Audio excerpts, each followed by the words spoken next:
We, of course, are in the waning moments of the 11th month of the calendar year, known as November. And anyone who is familiar with the internet knows that November means No Nut November. It's this annual tradition, you might say even a ritual tradition among the internet initiated, that you will abstain from and often even avoid sexual stimulation, usually visual stimulation, in internet venues as well as out and about during this 30-day period for seemingly kind of no reason at all. And there's whole groups dedicated throughout social media specifically to encouraging and strategizing people's approach to making this a successful ritual outing for millions of internet users. And it's an interesting thing for me because of the fact that Pornhub has released numbers, as well as there's other pornographic producers or whatever that have released numbers suggesting that they lose in the reaches of hundreds of millions of dollars in click revenue, site visits, and promotional contacts and impressions because of people's intentional abstinence that they force upon themselves during this period of time. So there's real money in this. And of course, don't worry about them. They'll be just fine because they also report that during the month of what is referred to as Destroy Dick December or Dicks Out December, they will recover not just what they had lost in the previous month of November, but they'll actually double it. So they'll be just fine. And here's my question for any of you. Did you make it? Right? We're very close to the finish line. You might say the climax if we want to be crude about this. Very close to the end here. Did you make it? Did you make it the whole month? And then the second, my major question, the crux of the whole thing is, and why? Why did you do this to yourself? Because being religious, of course, I am no stranger to the idea of self-induced abstinence, celibacy, ritual abstinence from various things. Catholics and other more archaic sects of Christianity have historically observed Lent every year in the spring, in which they will intentionally deprive themselves of delicate foods, of red meats, of usually traveling as much as possible. Some will even say things like sexual abstinence during that period. Muslims observe Ramadan every year, and of course the Sabbath for Jews every week, and Passover every year, and just it goes on and on and on. Religious people, of course, observe various fasts of various kinds for various reasons. Sometimes it's just health, sometimes it's spiritual enlightenment, sometimes it's a unity with either their ancestors or with the God they're worshiping, or both. This is not a new thing for sure.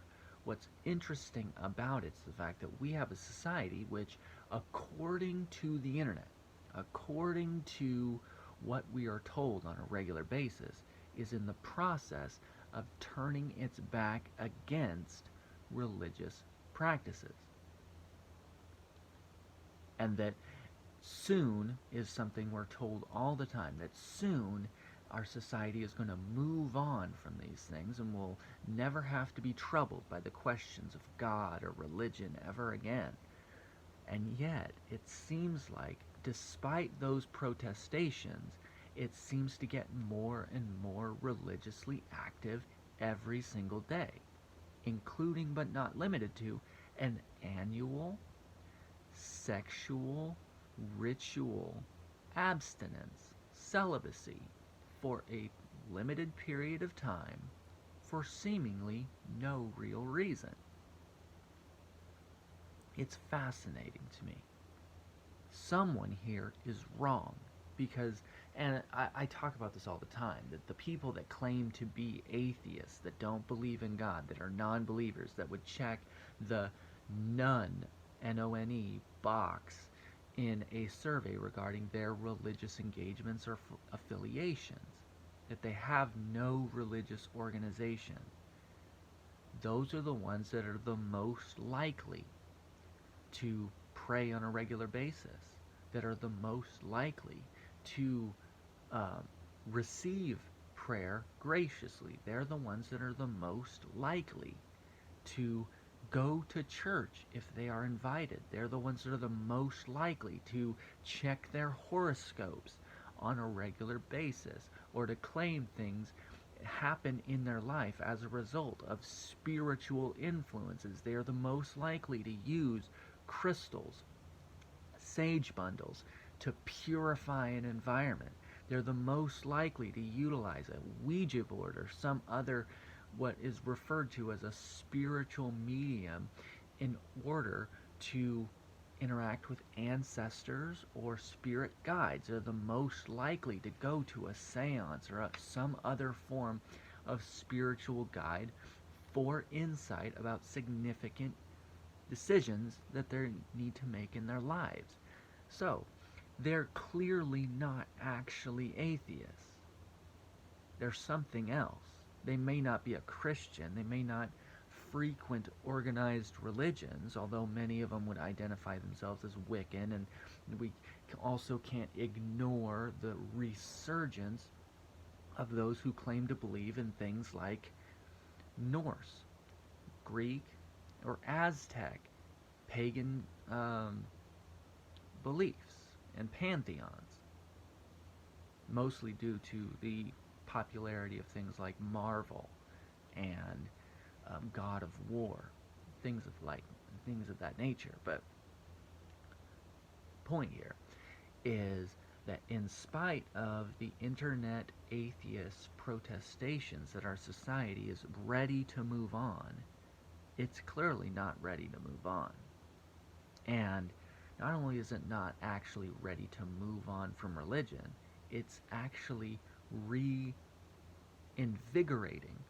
religious practices that are centuries and millennia in age. What's fascinating about that, though, is again, but they don't know why. You ask people why they do No Nut November. They may appeal to, well, that first one after that prolonged period of celibacy is so good it makes it worth it. That's just hedonism. Like, that's not new. Some of these that, well, it's because porn is bad for you, and I try to, like, they're trying to maybe even try to quit, but something like that. That's stoicism, right? Intentional restraint in order to improve one's life. There's so many reasons that are not new why people do this, but a lot of them, they don't know. Saw it on a Reddit board and they decided, I'll give it a shot. I don't know. Everyone's doing it, right? That's everyone's favorite explanation for doing just about anything. It's just interesting for me. It's fascinating to me, to no end, that this is the society we live in, that is inundated with a cultural worship of sex in every possible form, including the possibility of mutilating children, and yet also at the same time elevating an intentional act of celibacy once a year. It's interesting.